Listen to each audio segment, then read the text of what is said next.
Good morning, সুপ্রভাত। কেমন আছো তোমরা?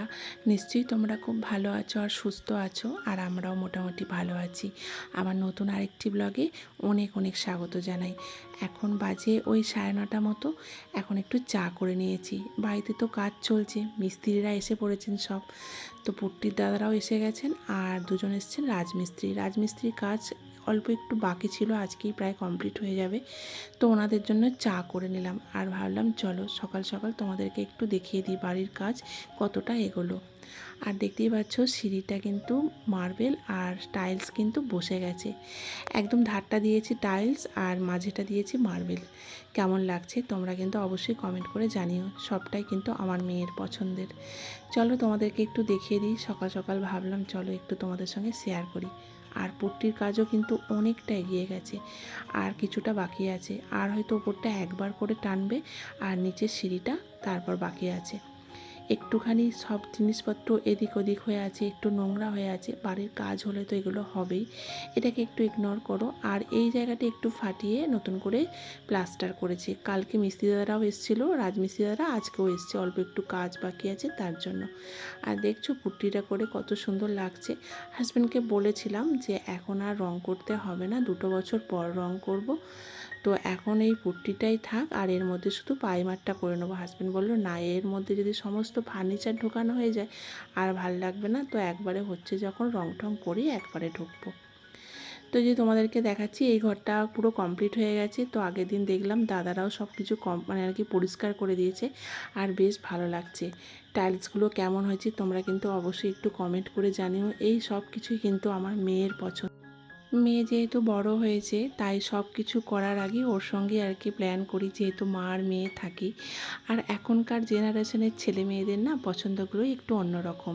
আর এই জায়গাটা হবে ওয়াশ বেসিন, এখানটাও কিন্তু টালি বসবে, মানে টাইলস বসানো হবে। এখনও কিন্তু পাথর মিস্ত্রির কাজ সব কিছু কমপ্লিট হয়নি, ওনারা আসছেন না। ফোন করলাম, বললো 2-1 দিনের মধ্যেই আসবো। আর এই যে দেখো, এটা হলো বাথরুমের টাইলসটাও কেমন হয়েছে জানিও। সবই কিন্তু মেয়ের পছন্দের, বারবারই বলছি। মেয়েই সব কিছু গিয়ে পছন্দ করেছি, দুজনে গিয়ে একসঙ্গে। আর এখনও একটু টুকটাক কাজ বাকি আছে। এই যে দেখতে পাচ্ছ এই ভিতটা, তো এখানেও কিন্তু আর কি টাইলস বসবে। তো টাইলস নেই, আর আনতে হবে হয়তো। হাজব্যান্ড বলছিল আর আনতে হবে না, পুট্টি করে দেবো, অসুবিধা নেই। তো দেখা যাক কি হয়। আর এই যে দেখতেই পাচ্ছ এই নিচেটাও কিন্তু ওটা টালি, ওটা কিন্তু কোনো রকম মার্বেল না। তো ওটা হচ্ছে অ্যাসিড প্রুফ টাইলস।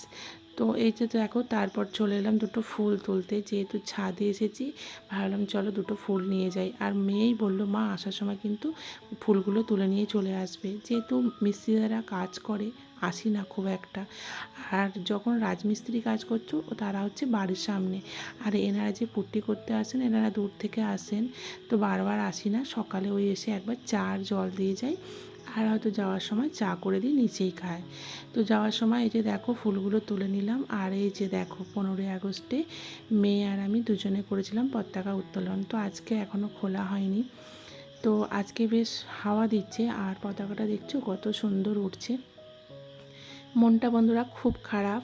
ভিডিওটা করা ছিল, ভেবেছিলাম কোনো রকম ভিডিওটা আর কি এডিট করিনি। আর মন খারাপ কেন সেটা তো তোমরা জানোই। এখন আমাদের সারা পশ্চিমবঙ্গে, সারা রাজ্যে এখন একটাই মানে আর কি খবর, যে ডক্টর মারা গেছেন আরজি করের। তো সেইটা নিয়ে খুবই শোকাহত আমরা সারা আমাদের রাজ্যে। তো আমিও একজন কন্যা সন্তানের মা, আমারও খুব ভয় লাগে। আমার মেয়েও অনেক দূরে দূরে টিউশন যায়, রাত্রে বাড়ি আসে, খুব ভয় লাগে। আমরা কি সত্যি স্বাধীন? তো কোনো রকম 15ই আগস্টের দিনকে আমি কোনো রকম ভিডিও করিনি, কোনো রকম কমিউনিটি পোস্টও দিইনি। মনটা খুবই খারাপ। আর খারাপ করেই কি করব বলো, এই পোড়া দেশে কি ওর বিচার হবে? তো মেয়ের মুখটা দেখলেও খুব খারাপ লাগে, মেয়েও খুব দুঃখ পেয়েছে, মা এরকম এখনও হয়। দেখেছি, ফোনে দেখি, টিভিতে দেখি, দিল্লিতে হয়, মুম্বাইয়ে হয়, উত্তরপ্রদেশের দিকে এইসব জিনিস হয়, কিন্তু আমাদের কলকাতায় যিনি একজন সমাজসেবী ডক্টর, তার সঙ্গে এই ঘটনাটা ঘটেছে। সত্যি খুব খারাপ লাগে, কিন্তু এমন একটা জায়গায় থাকি, কিছু করার নেই। খুব ইচ্ছে ছিল 14ই আগস্ট যেদিনকে রাত দখলের মানে আর কি মিছিল করা হয়েছিল, তার সঙ্গে একটু যোগদান করার, কিন্তু এমন একটা জায়গায় থাকি সেখান থেকে যাওয়াটা কোনো মতেই সম্ভব নয়। আর যেহেতু আমার হাজব্যান্ড থাকে না, মেয়ে আর আমি থাকি, তোমরা সবই জানো, তো আর যাইনি।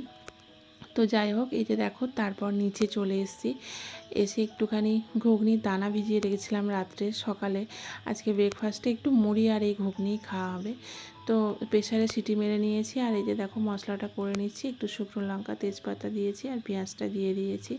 একদমই সিম্পলভাবে করব, যতই আমাদের মন খারাপ হোক, যাই হোক, আমাদের সব কিছুই মানে আর কি মানিয়ে নিতে হবে, যেহেতু আমরা মেয়ে, সবটাই আর কি মেনে নিয়ে কাজকর্ম করছি। তবে জানো তো সত্যি ভালো লাগছে না, ঠাকুরের কাছে একটাই প্রার্থনা করছি যেন এর সঠিক বিচারটা হয়। জানি না এই পোড়া দেশে সঠিক বিচার হবে কি না।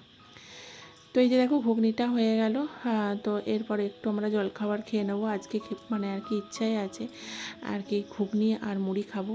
আর আগের দিনের একটু ময়দা মাখা আছে ফ্রিজে, ভেবেছিলাম লুচি করব, মেয়ে বললো মা করতে হবে না। আর আগের দিনের এই যে দেখো গরুর দুধ নেই, তো 500 দুধ একদম ফ্রিজের মধ্যে ছিল, ফোটানো হয়নি, দুধটাকেও ফুটিয়ে নিলাম। আর এখানে ঘুগনিটা হয়ে গেছে, চলো নাবিয়ে নিই। আর এই যে দেখো তারপর আমাদের সকালে ব্রেকফাস্ট হয়ে গেছে, বেশ কিছু কাজও করে নিয়েছি আর কোনো রকম ভিডিও করে নিই, রান্নাটাও একেবারে বসিয়ে দিয়েছি। রান্না করতে একদমই ইচ্ছা করছিল না, আর আমাদের এখানে ইচ্ছে করলেও না করলেও কিছু করার নেই, করতেই হবে। আমাদের এখানে কোনো কিছুই পাওয়া যায় না, অনেকটা দূরে।